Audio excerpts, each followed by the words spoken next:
The Adventures of Huckleberry Finn by Mark Twain. Chapter-30.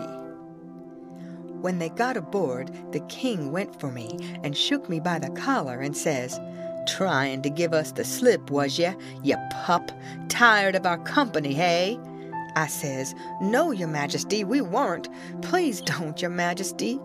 "Quick, then, and tell us what was your idea, or I'll shake the insides out of you." "Honest, I'll tell you everything just as it happened, your majesty. The man that was a-holt of me was very good to me and kept saying he had a boy about as big as me that died last year, and he was sorry to see a boy in such a dangerous fix. And when they was all took by surprise by finding the gold and made a rush for the coffin, he lets go of me and whispers, 'Heal it now, or they'll hang you sure,' and I lit out. It didn't seem no good for me to stay. I couldn't do nothing, and I didn't want to be hung if I could get away. So I never stopped running till I found the canoe, and when I got here I told Jim to hurry or they'd catch me and hang me yet, and said I was afeard you and the Duke wasn't alive now, and I was awful sorry, and so was Jim, and was awful glad when we see you coming. You may ask Jim if I didn't." Jim said it was so, and the king told him to shut up and said, "Oh, yes, it's mighty likely," and shook me up again and said he reckoned he'd drowned me. But the Duke says, "Let go of the boy, you old idiot. Would you have done any different? Did you inquire around for him when you got loose? I don't remember it." So the king let go of me and begun to cuss that town and everybody in it. But the Duke says, "You better a blamed sight give yourself a good cussin', for you're the one that's entitled to it most. You hain't done a thing from the start that had any sense in it except coming out so cool and cheeky with that imaginary blue arrow mark. That was bright. It was right down bully, and it was the thing that saved us. For if it hadn't been for that, they'd have jailed us till them Englishmen's baggage come, and then the penitentiary, you bet. But that trick took 'em to the graveyard, and the gold done us a still bigger kindness.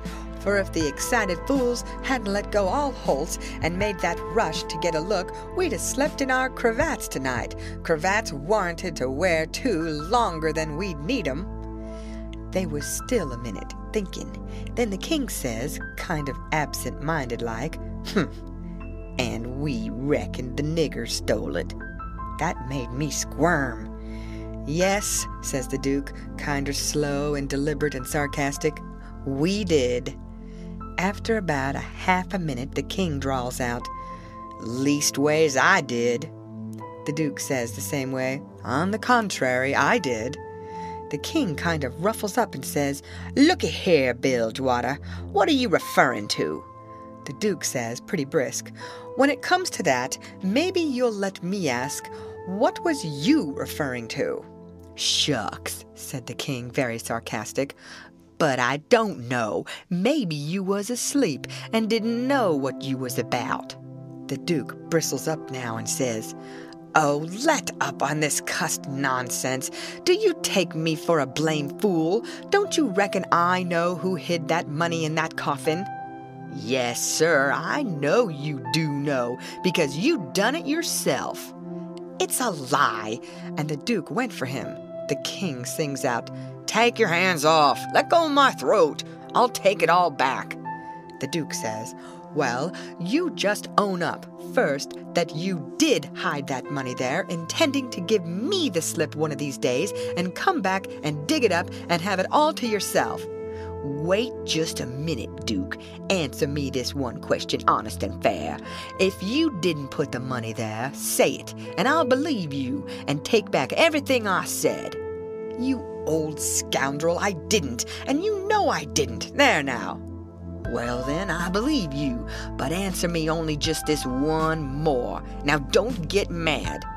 Didn't you have it in your mind to hook the money and hide it?"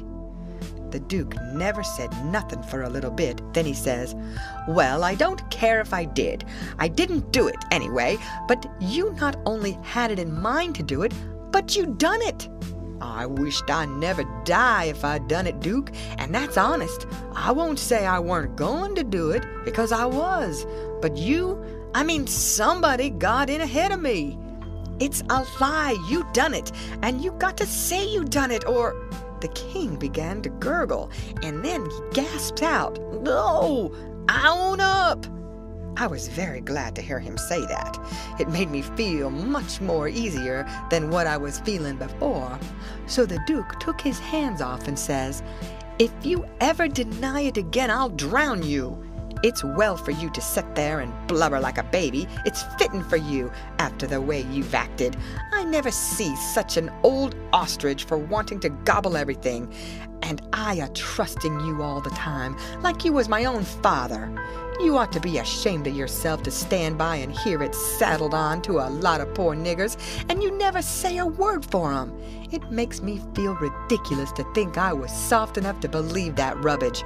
Cuss you. I can see now why you was so anxious to make up the deficit. You wanted to get what money I'd got out of the nonesuch, and one thing or another, and scoop it all." The king says, timid and still a-snuffling, "Why, Duke, it was you that said make up the deficit. It weren't me." "Dry up. I don't want to hear no more out of you," says the Duke. "And now you see what you got by it. They've got all their own money back, and all of our'n but a shekel or two besides. Go along to bed, and don't you deficit me no more deficits long's you live." So the king sneaked into the wigwam and took to his bottle for comfort, and before long the Duke tackled his bottle. And so in about half an hour they was as thick as thieves again, and the tighter they got, the lovinger they got, and went off a-snoring in each other's arms. They both got powerful mellow, but I noticed the king didn't get mellow enough to forget to remember to not deny about hiding the money bag again. That made me feel easy and satisfied. Of course, when they got to snoring, we had a long gabble, and I told Jim everything. End of chapter. Read by Lorraine Montgomery for Lit2Go on the web at fcit.usf.edu.